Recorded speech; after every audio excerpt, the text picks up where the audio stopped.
नमस्कार दोस्तों, मैं आप सबका सुशील तिवारी। उत्तर प्रदेश की सबसे हॉट सीट बताई गई गाजीपुर जिले को। नोएडा से लेकर गाजीपुर तक के दिग्गज पत्रकारों ने ग्राउंड जीरो से रिपोर्टिंग की और बताया इस सीट के बारे में। और लोकसभा चुनाव के बाद बड़ी चर्चाएं की पत्रकारों ने।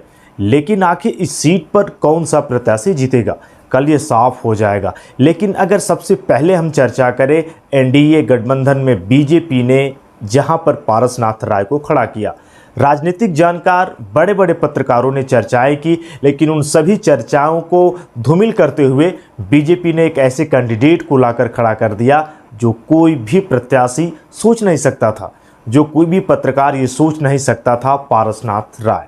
उसके बाद सामने थे अफजाल अंसारी, जो कि बहुत समय से वो चुनाव लड़ रहे हैं। और अफजाल अंसारी ये बार बार मीडिया के सामने भी बताते हैं कि 5 बार का मैं विधायक रहा हूँ, 2 बार का मैं सांसद रहा। पारसनाथ राय यहाँ पर चुनाव कैसे लड़ पाएंगे? लेकिन जब पारसनाथ राय को टिकट मिला तो ऐसा लग रहा था कि क्या वो सामने टिक पाएंगे अफजाल अंसारी के। लेकिन जैसे जैसे समय बीतता गया, अफजाल अंसारी के सामने पारसनाथ राय ने कैंपेन काफ़ी अच्छी की। इसके साथ ही बीजेपी की मैं बात करूं तो बीजेपी के दिग्गज नेताओं ने यहां पर आकर रैली की। यहां तक कि बीजेपी के नेताओं को यह भी बताया गया कि गाजीपुर जिले में बीजेपी का कोई ऐसा नेतृत्व करता नहीं है, कोई ऐसा लीडर नहीं है जो कि कमल को खिला सके या बीजेपी की नैया को पार लगा सके। अब हम आते हैं सपा पर, जहां पर इंडी गठबंधन ने अफजाल अंसारी को टिकट दिया। यहां पर बातें होती हैं दोस्तों पूर्वांचल में मुख्तार अंसारी की।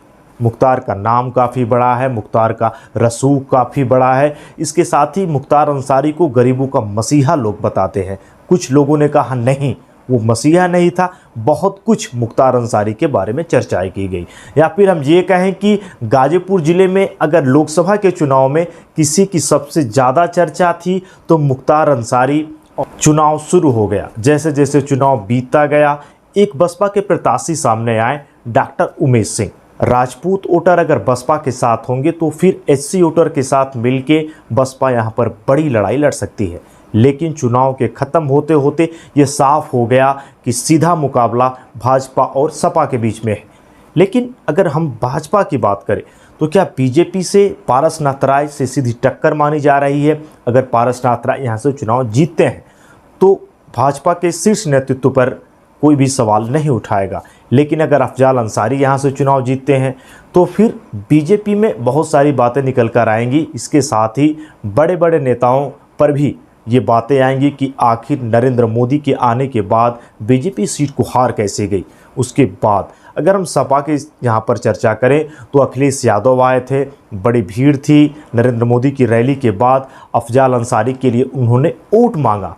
लेकिन क्या यहाँ पे मतदाताओं की बात करें तो मतदाता क्या बटें या फिर बसपा यहाँ पर गाजीपुर ज़िले में इस लोकसभा चुनाव में किंग मेकर की भूमिका में है और बसपा के वोटर जिधर गए हैं उसका पलड़ा भारी रहेगा। अगर हम बात करें महिलाओं की तो जो भी पत्रकार ग्राउंड से आए या फिर दिग्गज पत्रकार जो बहुत दूर से गाजीपुर की बात करें तो पूरे भारत को घूमकर वह अंतिम फेज में जब गाजीपुर आए तो यहाँ पर उन महिलाओं से उन्होंने बात की। तो महिलाओं का एक मुद्दा था जो कि सबके जुबान पर था कि मुझे राशन मिलता है, मुझे पैसे मिलते हैं, मुझको सिलेंडर का लाभ मिलता है। ये उन महिलाओं के जुबान पर था जो महिला पढ़ी लिखी हो या फिर जो महिला मैं कहूँ शिक्षा से वंचित है। ज़िले की अगर गाजीपुर की मैं बात करूँ तो चुनाव 4 तारीख को ये साफ हो जाएगा कि लोकसभा के इस दंगल में कौन सा प्रत्याशी जीतकर सामने आएगा। लेकिन अगर मैं बीजेपी की बात करूं तो जो भी बड़े पत्रकार थे उनके इस एग्जिट पोल को तो उन्होंने ख़त्म ही कर दिया। एग्जिट पोल का मतलब मैं बता रहा हूं कि वो पोल उन्होंने की थी प्रत्याशी के बारे में। लेकिन आज बीजेपी को बहुत सारे ऐसे चैनल हैं जो कि बता रहे हैं एक अनुमान कि बीजेपी 400 पा सकती है, 380 पा सकती है। तो इंडी गठबंधन को कम ऐसे चैनल हैं, लेकिन कुछ चैनलों ने इंडी गठबंधन को भी 270 280 तक के सीट को दिखाया है। लेकिन सीधा मुकाबला है पारसनाथ राय और सपा के बीच में। गाजीपुर की राजनीति की बात करें तो ये भी कहते हैं कि 2 बार लगातार कोई यहाँ पे सांसद नहीं हुआ, लेकिन इतिहास रचे जाते हैं। राजनीति में जो भी सूरमा आते हैं अपना दम दिखाते हैं, इतिहास रचने के लिए ही वो आते हैं। तो यहाँ पे सीधा मुकाबला होगा। आखिर देखेंगे कि गाजीपुर के इस लोकसभा के दंगल में सपा या भाजपा, कौन प्रत्याशी जीतेगा। लेकिन बार बार मैं आपसे यही बता रहा हूं कि इस वोट बैंक की अगर मैं बात करूं तो बसपा के वोटर जिधर गए होंगे उसी को ये फ़ायदा होने वाला है, क्योंकि इस बार का जो दांव खेला मायावती ने, पूरे उत्तर प्रदेश में शायद बसपा एक भी सीट निकाल ना पाए।